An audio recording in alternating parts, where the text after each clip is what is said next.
আসসালামু আলাইকুম ওরহমতুল্লাহ। সুপ্রিয় শিক্ষার্থী বন্ধুরা, ভার্চুয়াল টিচিং একাডেমির স্পোকেন ইংলিশ ফর বিগিনার্স কোর্সের ক্লাস 16 দ্যাট মিন্স ১৬তম ক্লাসে তোমাদের সবাইকে স্বাগতম।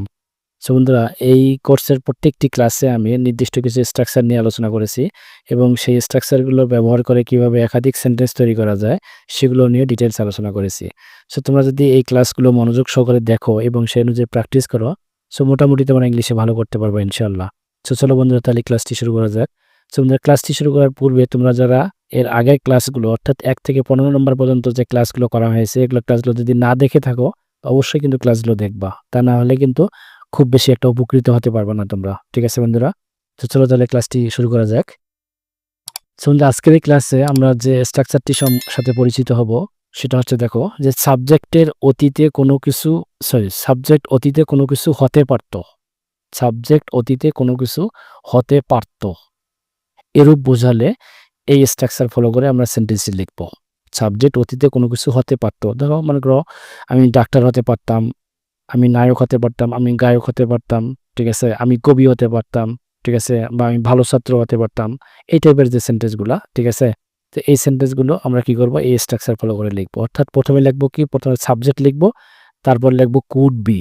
সাবজেক্টের পরে লিখব কুড বি, তারপর যা হতে পারতাম সেটা ডক্টর, ইঞ্জিনিয়ার, পোয়েট, ঠিক আছে? কি যাটা হতে পারতাম সেটা এখানে লিখব। ঠিক আছে বন্ধুরা?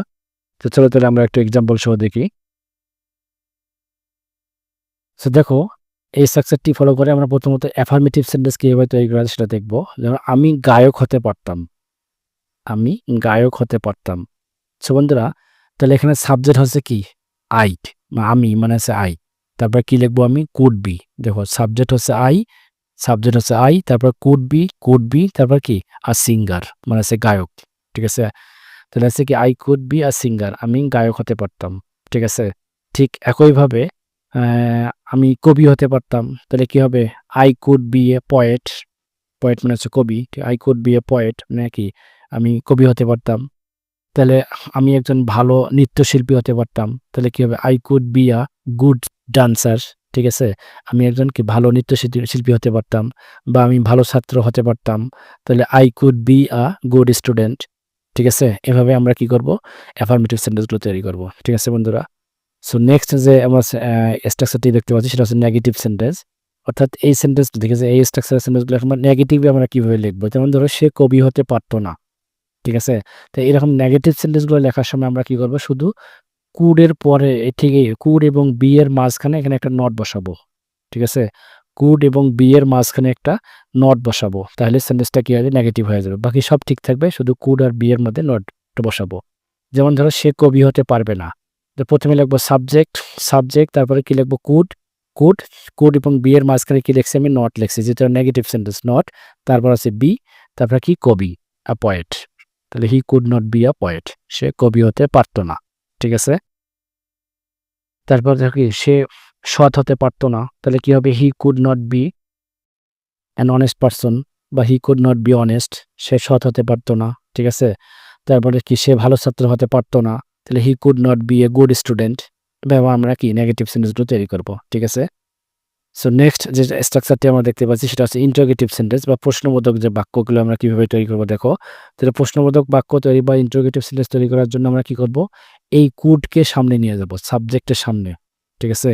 মানে প্রথমে হবে কুড, তারপর লিখবো সাবজেক্ট, তারপর বি, তারপর পাশে যা আছে তাই। ঠিক আছে? এবং শেষে একটা কি হবে? কোশ্চেন মার্ক হবে। যেমন দেখো, তারা কি পরিশ্রমী হতে পারতো? তারা কি পরিশ্রমী হতে পারতো?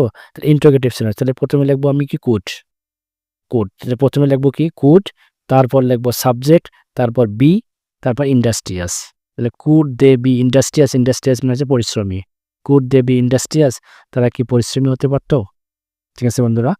ঠিক একইভাবে দেখো, নেক্সট যে আমরা লাস্ট যে সেন্টেন্সটি দেখতে পাচ্ছি সেটা হচ্ছে ইন্টারোগেটিভ নেগেটিভ, অর্থাৎ প্রশ্নবোধক প্লাস নাবোধক। এখানে প্রশ্ন করা হয়েছে আবার নাও আছে। ঠিক আছে? তো তুমি কি ভালো ছাত্র হতে পারতে না? তাহলে কি আছে আবার না আছে, মানে প্রশ্ন করা হয়েছে আবার নাও আছে, এই জন্য আছে এটা ইন্টারোগেটিভ নেগেটিভ সেন্টেন্স। তাহলে ইন্টারোগেটিভ নেগেটিভ সেন্টেন্সে আমরা কি এই স্ট্রাকচারটি ইউজ করব, কিন্তু এখানে শুধু কুডের পর একটা নট দিয়ে দেবো। কুডের পর নট বসাবো, বাকি যা আছে তাই লিখবো। ঠিক আছে? মানে প্রথমে কুড লিখবো, তারপর নট, তারপর সাবজেক্ট, তারপর বি দিয়ে বাকি অংশ লিখবো। তুমি কি ভালো ছাত্র হতে পারতে না? তাহলে সাবজেক্ট হচ্ছে তুমি। তাহলে প্রথমে লিখবো কুড, তারপরে কি লিখবো? নট, তারপর ইউ, মানে তুমি হচ্ছে ইউ, তারপর বি আ গুড স্টুডেন্ট। তুমি কি ভালো ছাত্র হতে পারতে না? ঠিক আছে বন্ধুরা?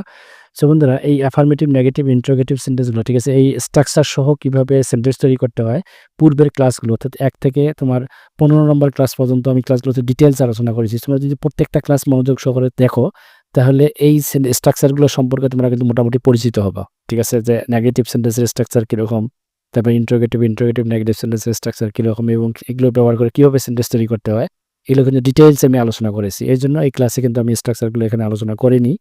তবে এর পরের ক্লাসটাতে আমি আলোচনা করার চেষ্টা করব ইনশাআল্লাহ। সো আজ এ পর্যন্তই। পরবর্তী ক্লাস দেখার আমন্ত্রণ জানিয়ে আজকের ক্লাসটি আমি এখানে শেষ করলাম। আল্লাহ হাফেজ।